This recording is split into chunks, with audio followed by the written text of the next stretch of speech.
Hello అండి, అందరూ బాగున్నారా? చూస్తున్నారు కదా, ఇది నల్లేరు. లేత కాడలతో ఉన్న నల్లేరు మాత్రమే చట్నీకి వాడతారు. మీకు అందరికీ తెలిసిన విషయమే కదా. ఈ నల్లేరు కాడలతో పులుసు ఇంకా పచ్చడి చేసుకోవచ్చు. దీనికి ముఖ్యంగా ఎండుమిర్చిని మాత్రమే వాడతాము. పచ్చిమిర్చి వేస్తే అస్సలు బాగుండదు. మీకు ఇంకో విషయం చెప్పనా, ఈ ఎండుమిర్చి కూడా మా పొలంలో పండించినవే. పచ్చిమిర్చి వేసాము లాస్ట్ ఇయర్. దాన్ని మాగిన తర్వాత ఎండబెట్టేసి ఇలా ఎండుమిర్చిగా తయారు చేసాము. ఇంకా దీంట్లో టొమాటోస్ వేస్తారు. టొమాటోస్ ని 2-3 సార్లు వాష్ చేసుకున్న తర్వాత మాత్రమే వాడండి. ఎందుకంటే కెమికల్స్, దుమ్ము ధూళి ఉంటాయి కదా. అలాగే ఇంకా కట్ చేయడం అంటే అలా ఇలా కాదు. టొమాటోని కట్ చేయాలంటే దానికి ఉన్న తొనలను తీసేయాలి. తొనలను తీసేయకపోతే కిడ్నీ ఫిల్టరేషన్ అప్పుడు ప్రాబ్లం వస్తుంది, హెల్త్ ఇష్యూస్ వస్తాయి. కాబట్టి డాక్టర్ కూడా చెప్తారు, టొమాటోస్ ని తినే ముందర వాటి తొనల్ని మాత్రం తీసేయాలి అని చెప్తుంటారు. అలాగే మన పెద్దోళ్ళు కూడా చాలా మంది చెప్తారు. ఇంకా ఈ నల్లేరు కాడల పచ్చళ్ళలోకి నేనైతే ఈ ఎండు కొబ్బరిని వాడుతున్నాను. ఇంకా శనగింజలు కూడా వాడుకోవచ్చు, కానీ ప్రస్తుతానికి నేనైతేనా ఎండు కొబ్బరిని మాత్రమే వాడుతున్నాను.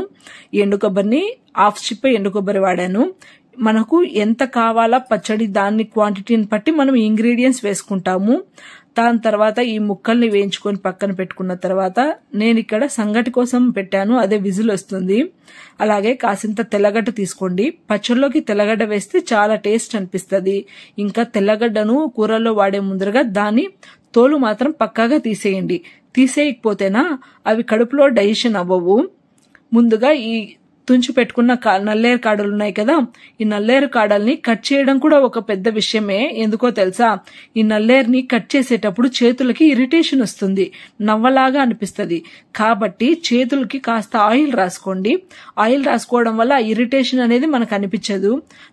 నాకు విషయం ముందు తెలియదు, పెద్దవాళ్ళకి చెప్తే వాళ్ళు చెప్పారనమాట. కాడలు తుంచేటప్పుడు ఆయిల్ ని చేతికి రాసుకోండి, దానివల్ల ఇరిటేషన్ అనిపించదు అని చెప్పేసి. వీటిని నీట్ గా నారలు తీసేసిన తర్వాత 2-3 సార్లు వాష్ చేసుకోవాలి. వాష్ చేయడం ఎందుకు అంటే దాని మీద దుమ్ము ధూళి ఇంకా పురుగులు పాడు ఏదైనా ఉంటాయి కదా. ఈ నల్లేరుకైతే కెమికల్స్ అస్సలు వాడము, ఎందుకంటే ఇది నేచురల్ గా దొరుకుతుంది కదా అడవుల్లో. కాబట్టి ఇది సేఫ్నే, కాకపోతే వాష్ చేసుకోండి బాగా. వాష్ చేసిన ఫుడ్ మాత్రమే మనకి సేఫ్టీ అనిపిస్తుంది, ఎందుకంటే ఆరోగ్యం పాడు కాదు కదా, అందుకోసం అనమాట. దాని తర్వాత ఒక పెనంలో కాస్త ఆయిల్ వేసుకుని ఎండుమిర్చి అలాగే కట్ చేసి పెట్టుకున్న కొబ్బరి ముక్కలు ఇంకాస్త జీలకర్ర వేసి బాగా వేయించండి. వేయించేసిన తర్వాత ఆరబెట్టుకోండి, అంటే 5 minutes అలా చల్లబడాలి. తర్వాత అదే ప్యాన్ లో ఈ నల్లేరు కాడలు కూడా వేసి వేయించుకోండి. దానికి కూడా కాస్త ఆయిల్ వేయండి.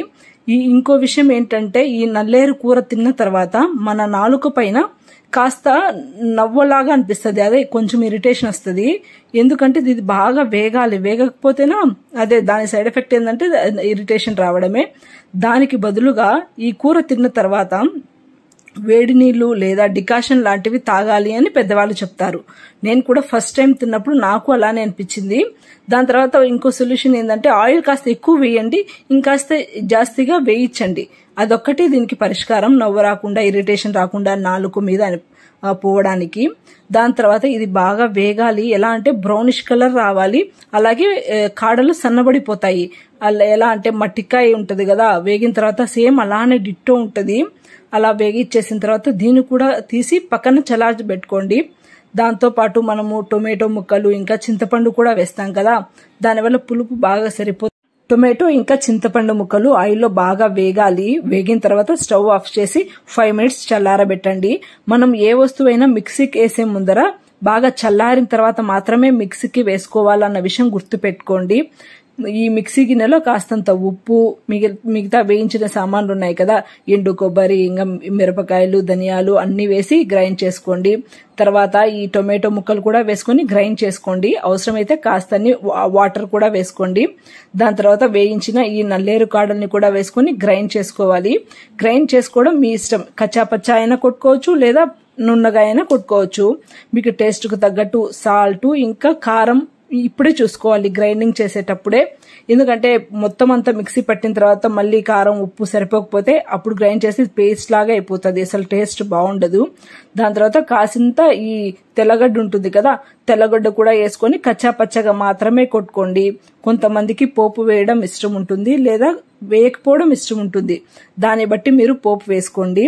ఇలా గ్రైండ్ చేసుకున్న దాన్ని మొత్తాన్ని తీసుకొని ఒక గిన్నెలో వేసుకొని దాని తర్వాత కొంచెం అంతా ఎర్రగడ్డ ఉంటుంది కదా, అది కూడా వేసుకుంటే టేస్ట్ చాలా బాగుంటది.